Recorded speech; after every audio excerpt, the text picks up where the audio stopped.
This is Michael Cohen. Today's topic is about how do you plan for the child who is a substance abuse issue. If some people uh, might do nothing, they just inherit to the child or did no will or trust. Okay, what happens? Well, if a child with an addiction, well, what are they going to do? They're going to probably spend the money on the addiction, and you really haven't helped them.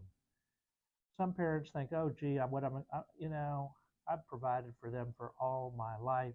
They've had troubles. I've had to bail them out of jail. And they've just spent that money on drugs.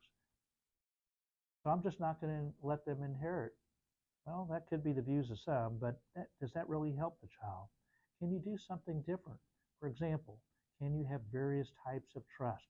Should you have it where they have to have certain tests, urine test, a hair follicle test? You could put that in there if it's an alcoholic issue. Okay, let's say that you have to go to AA and have a sponsor. Is it going to be something like if you want to make sure that there's continued treatment?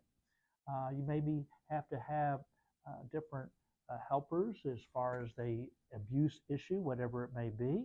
Go to different counselors and continue to see if they're making progress. It could be that if you think that the person's not going to have problems, they were in college and they had experimented with certain drugs, but you think that they're going to mature, you could have staggered gifts.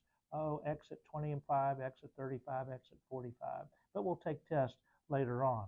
It could be that you are still not satisfied. You just leave it the sole discretion of the trustee, whoever that trustee is, and you shouldn't have a family member. So if it was a son and they had a brother, probably you shouldn't put that brother in the position because they're likely to be, first of all, it's going to create conflict. They're probably just not going to agree. The drug addicted child says, why aren't you giving me my money, brother? And then they don't talk for the rest of their lives.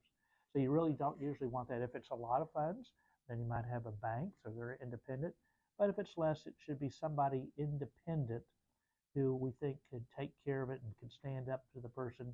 They'll have certain parameters. You have to say what those parameters are in the trust within your will or trust within your trust. Different ways to transfer assets.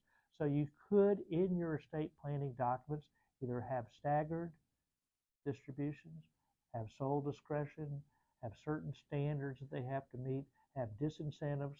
In other words, if you say, if you don't go to that drug treatment center and make progress and take these different tests or whatever, that after X period of time, it goes to your siblings or it goes to a charity.